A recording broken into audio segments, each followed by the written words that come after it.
Phénomènes étranges et inexpliqués, histoires insolites, énigmes non résolues, mythes et complots.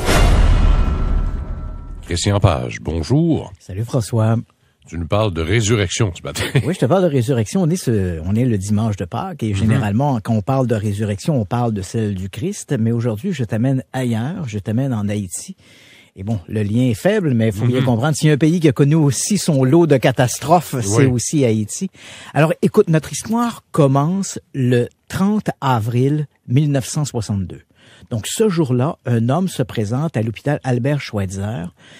Pour les auditeurs, il faut savoir que l'hôpital Albert Schweitzer, qui se trouve à Deschapelles, donc on est au nord de Port-au-Prince, c'est un hôpital américain et les médecins qui y pratiquent, ce sont tous des médecins qui ont une formation américaine ou occidentale. Donc on n'est pas, c'est pas du gris-gris, c'est pas c'est un truc de brousse, là. C'est vraiment un hôpital américain. Donc, ce 30 avril 1962, un homme se présente à l'hôpital. Il s'appelle Clervius Narcisse. Il a 40 ans et il souffre de maux de ventre. Il est couvert de sueur et crache le sang. Donc, il est admis à l'hôpital, on lui passe une batterie de tests, on n'arrive pas trop à savoir de quoi il souffre exactement. Et puis, le 2 mai suivant, donc 3 jours plus tard, il décède. Lorsqu'il décède, ses proches sont autour de lui, donc ses amis, sa sœur, Angelina, est également à ses côtés.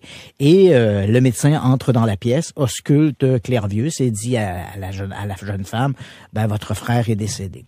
Alors, pendant une vingtaine d'heures, le corps est envoyé à la morgue et ensuite, on remet le corps à la famille. Et comme le veut la tradition, il n'y a pas d'embaumement, il n'y a pas d'autopsie qui est faite, on remet le corps à la famille et le corps est inhumé le jour même avant le coucher du soleil. Merci, bonsoir, basta, repose en paix, Clervius Narcisse. 18 ans plus tard, on est dans le petit village de l'Esther. Angelina Narcisse se trouve là, au marché, elle passe d'un étal à l'autre et soudain, un homme lui tapote sur l'épaule. Elle se retourne, regarde l'individu en question. Il y a des traits dans son visage qui lui rappellent quelque chose. Elle a l'impression d'un déjà-vu. Et l'homme la regarde, lui sourit, il lui dit, « Voilà, Angelina, tu ne me reconnais pas? Je suis ton frère Clervius. » Mais comment est-ce possible? 18 ans plus tard, elle était là lorsque on a mis en terre Clervius Narcisse. Elle a assisté à ses obsèques. Elle était à son chevet lorsqu'il est décédé. Et pourtant, pendant de longues minutes, ils vont échanger des souvenirs que seul Clervius Narcisse peut savoir. Ce n'est plus tout à fait le même Clervius qui était son frère. Il est un peu étrange.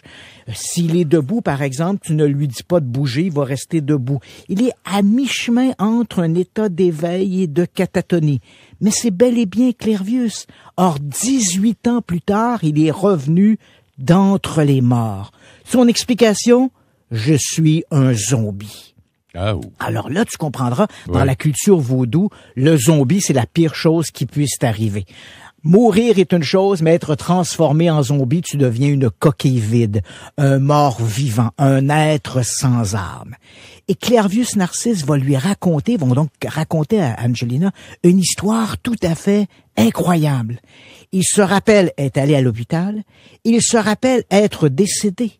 Il se rappelle avoir entendu le médecin dire à sa sœur, « Votre frère est décédé. » Il se rappelle de ses longues heures passées à la morgue. Il se rappelle quand on l'a placé dans son cercueil, quand on a commencé à jeter de la terre sur le cercueil. Il entendait tout, mais était incapable de bouger. Et puis, il dit s'être réveillé aux côtés de la fosse. Il y avait là d'autres zombies. Il y avait un sorcier qui pratique la magie noire, un bokor, parce qu'il faut savoir qu'en Haïti, on a 2 types de sorciers. La magie blanche, ce sont des sorciers ougans, et les sorciers qui pratiquent la magie noire, ce sont des bokors. Il y avait donc un bokor qui était là, d'autres zombies, et ils ont tous été amenés sur des plantations dans le nord de l'île, près des Gonaïves, où ils ont travaillé sur une plantation de canne à sucre pendant 2 ans. Puis il y a eu révolte chez les zombies. On a tué le propriétaire terrien et on s'est enfui dans les montagnes. Clervius, persuadé que c'était son frère, parce qu'au moment où il va mourir, cette première fois, il est déjà en problème avec un frère, ils se partagent un lot familial de l'héritage, ils ont une dissidence et il croit que son frère est responsable de sa zombification. Alors, pendant 18 ans, il va rester dans les montagnes. De temps en temps, des gens descendent au village. Et c'est au moment où un de ses un de ses voisins, revient du village en lui disant « J'ai appris que ton frère était mort », que Clervius décide de revenir à la vie, à tout le moins revenir dans sa famille. Mais dans ce temps-là, il est drogué, je pense, pour être capable de les garder comme esclaves. C'est pas ça l'histoire? Oui, c'est un peu ça. Donc, pour les gens là-bas, la superstition, c'est il a été transformé en zombie. Ah oui, ça, c'est Mais clair. depuis 1 an à peu près, une clinique est ouverte à Port-au-Prince qui est dirigée par un médecin qui a fait ses études à l'université McGill, qui s'appelle Lamarck Douillon, qui s'intéresse à ces histoires de zombies. Clervius Narcisse n'est pas le premier zombie qu'il rencontre. À quelques reprises, on a trouvé des gens errant dans les rues que l'on a pu démontrer qu'ils étaient bel et bien morts, mais généralement, ces gens étaient dans un état de catatonie, littéralement de véritables légumes qui ne pouvaient rien dire d'autre que d'être là et balbutier parfois des mots incompréhensibles. Mais Clervius Narcisse a un très bon souvenir de ce qui s'est passé.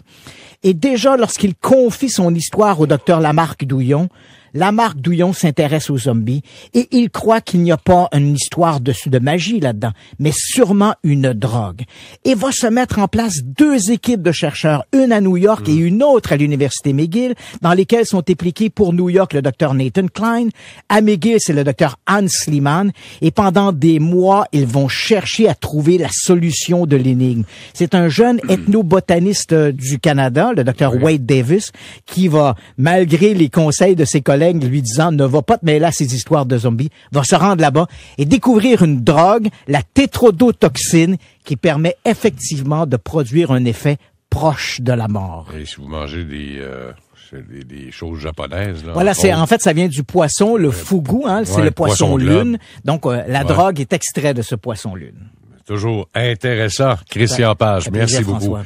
Notre dernière heure s'en vient ensemble, mais on va faire le point, bien sûr, des inondations à travers le Québec. À tout de suite.